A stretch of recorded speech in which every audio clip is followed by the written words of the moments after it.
ప్రేక్షకులకి ఆ లలితాంబిక అమ్మవారి యొక్క అనుగ్రహం పరిపూర్ణంగా కలగాలని మనస్ఫూర్తిగా కోరుకుంటూ మనం ఈరోజు చెప్పుకోబోయేటువంటి టాపిక్ ఏమిటి అంటే ప్రతి లగ్నము లేదా లగ్నం తెలియని వారి రాశి వారికి అసలు ఎటువంటి శాపము అనేటువంటిది ఉంటుంది, ఎటువంటి యోగం అనేటువంటిది ఏర్పడుతుంది ఇన్బిల్ట్గా.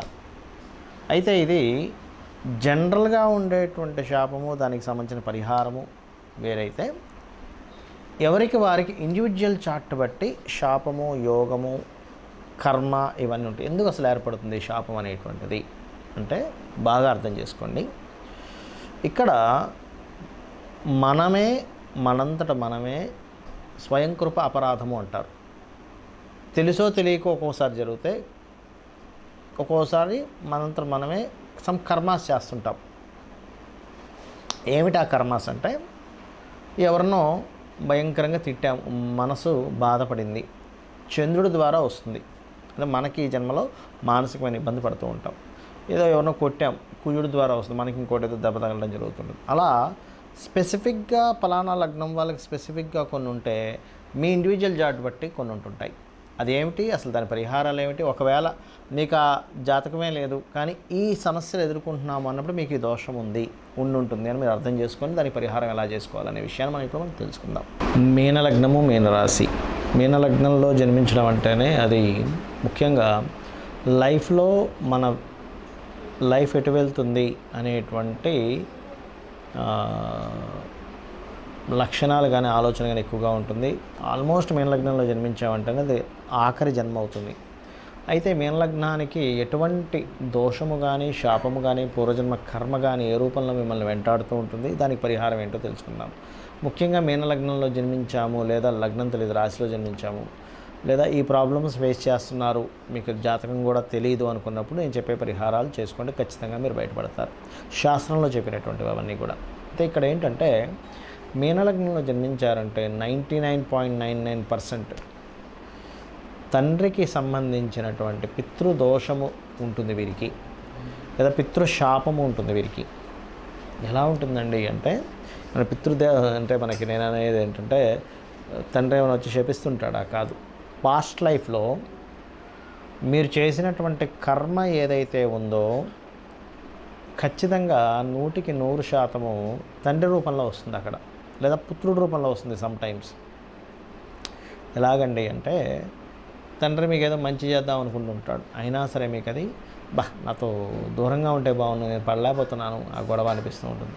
లేదా మీరేదో చెప్తూ ఉంటారు తండ్రికి, ఆయన అర్థం చేసుకోడు. లేనట్లయితే సమ్టైమ్స్ పిల్లలకి మీరు ఏదైనా చెప్తూ ఉంటారు, శత్రువుగా చూస్తూ ఉంటారు పిల్లలు మిమ్మల్ని. అంటే ఏమిటి, ఈ తండ్రి కొడుకుల మధ్యన ఉండేటువంటిది ఏదైతే మీరు స్ట్రెస్ అవుతుంటారో, బాధపడుతూ ఉంటారో, వాళ్ళతో అడ్జస్ట్ అయ్యి జీవిస్తూ ఉంటారో, వాళ్ళ ద్వారా మీకు ఎప్పుడైతే బాధ కలుగుతూ ఉంటుందో, ఇదంతా కూడా మీనలగ్నంలో జన్మించినటువంటి వారికి 99% ఆఫ్ పీపుల్ జరుగుతుంటుంది. ఎందుకంటే 99% 100% చెప్పొచ్చు కదా, అంటే 1% ఎందుకు ఎగ్జంప్షన్ అంటే, ఇక్కడ ఈ రవి ఎవరైతే తండ్రి కారకుడు, ఆత్మకారకుడు అని చెప్పి సంతానానికి కారకుడు అని ఎవరైతే మనకి శాస్త్రాల్లో చెప్పారో, ఇక్కడ ఎగ్జంప్షన్ ఏమిటంటే ఆ రవి కనుక శుభగ్రహ సంబంధాలు కలిగి ఉన్నప్పుడు దాని ఎఫెక్ట్ అనేది తగ్గుతుంది. మరి దానికి పరిహారం ఏమిటి, ఏం చేసుకోవాలి అని చూసుకున్నట్లయితే, ఇక్కడ ఈ లగ్నం నుంచి పర్టికులర్గా మీరు అబ్జర్వ్ చేస్తే 12వ స్థానాధిపతి శని అవుతాడు, 12, 11 అధిపతి, 6వ స్థానాధిపతి రవి అవుతాడు. సహజంగా చూసుకుంటే రవి శనులు ఇద్దరు కూడా తండ్రి కొడుకులు. ఇక్కడ తండ్రి కొడుకులు ఎవరైతే అవుతున్నారో ఈ లగ్నం నుంచి, మీనలగ్నం నుంచి ఒకళ్ళు 12th లార్డ్ అయితే ఒకళ్ళు 6th లార్డ్. అంటే ఏంటి, తండ్రి కొడుకులకు సంబంధించిన ఒక బంధం ఏదైతే ఉంటుందో ఈ లగ్నానికి కనెక్ట్ అవ్వదు అని అర్థం అన్నమాట. ఇక్కడ ఈ కనెక్ట్ అవ్వని లగ్నంలో ఎందుకు పుట్టాడు, పాస్ట్ లైఫ్లో చేసుకున్నటువంటి కర్మ వల్ల పుట్టడం జరిగింది. ఇది మనం ఈ కాన్సెప్ట్ అర్థం చేసుకొని, తండ్రి ఏదో ఇబ్బంది పడుతున్నాం, నేను చేసుకున్న పాస్ట్ లైఫ్ కర్మ ద్వారాయే ఈ కాంబినేషన్ వచ్చింది కాబట్టి నేను ఆ కర్మను అనుభవించాలి, లేదా నమస్కరించి ఊరుకోవాలి, అంతేగాని దాన్ని పెంచుకొని గొడవ పెంచుకుంటే మరింత పెరుగుతుంది అని అర్థం చేసుకుంటూ ఈ కర్మను తొలగించే ప్రక్రియలో ముఖ్యంగా సూర్యుడికి అర్ఘ్యం వదలడము, రాజరాజేశ్వరి అమ్మవారి యొక్క నామస్మరణ లేదా రాజశ్యామల యాగాలు కానీ, హోమం కానీ, రాజశ్యామల సంబంధించిన మంత్రం ఏదైనా చేసుకోవడము, లేనట్లయితే గోధుమ రవ్వని గోవుకు తినిపించడము, గోధుమలు దానంగా ఇవ్వడము, ఇవి పర్టికులర్గా మీకు మంచి ఫలితాలు ఇస్తాయి.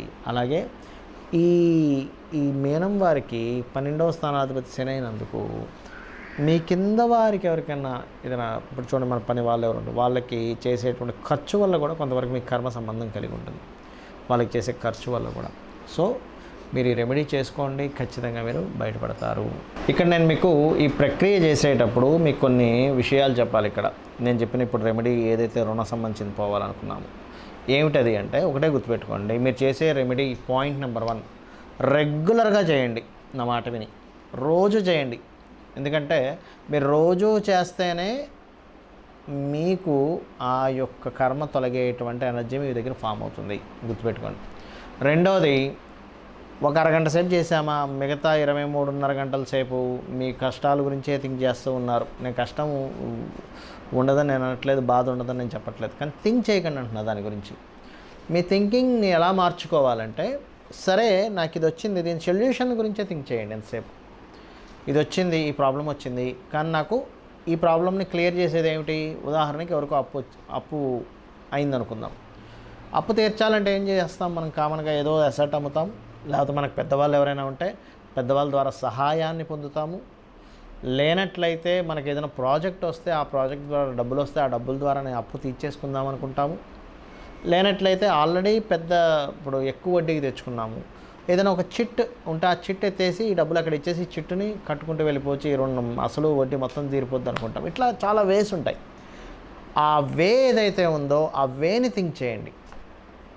ఆ వేని మీరు కనుక థింక్ చేయగలిగితే ఇట్లా దొరికితే బాగుంటుంది, అలా దొరికితే బాగుంటుంది, ఇలా థింక్ చేయండి. అంతేగాని ఇప్పుడున్న ప్రాబ్లం ఇలా అయిపోతుంది, నేనేంటి ఇలా దిగజారిపోతున్నాను, నాకు ప్రాబ్లమ్స్ క్లియర్ అవ్వట్లేదు, నేను ఎంతసేపు ప్రాబ్లంలో ఇదవుతుంది, ఇది ఆలోచించకండి దయచేసి.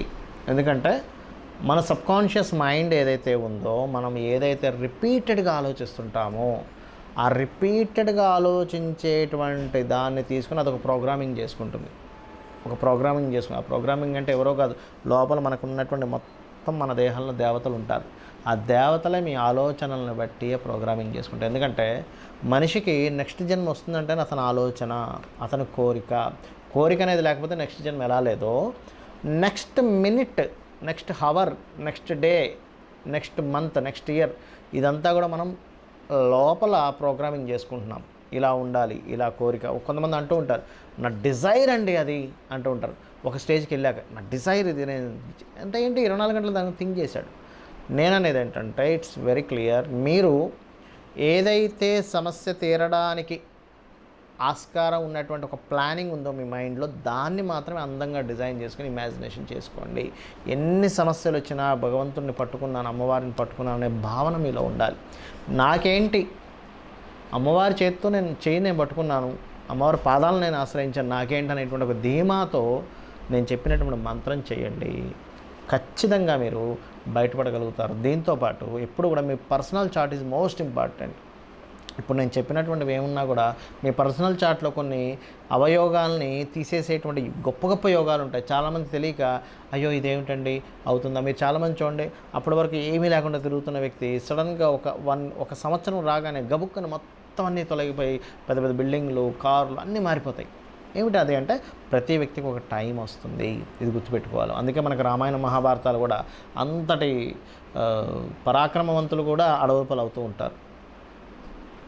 మాకేంటి వాళ్ళని అడవుపాలు చేసే మొత్తం మాదే రాజ్యం అనుకునేసరికి వాళ్ళందరూ పుంజుకొని వచ్చి మళ్ళీ యుద్ధం చేసి వీళ్ళందరినీ సంహరించడం జరుగుతుంది. అంటే ఏమిటి, సమయం అనేటువంటిది చాలా చాలా అంటే చాలా ప్రాక్టికల్గా మన కళ్ళ ముందుని మార్చేస్తూ ఉంటుంది. కాబట్టి సమయం కోసం మనం వెయిట్ చేస్తూ ఉండాలి, అమ్మవారిని పట్టుకోవాలి.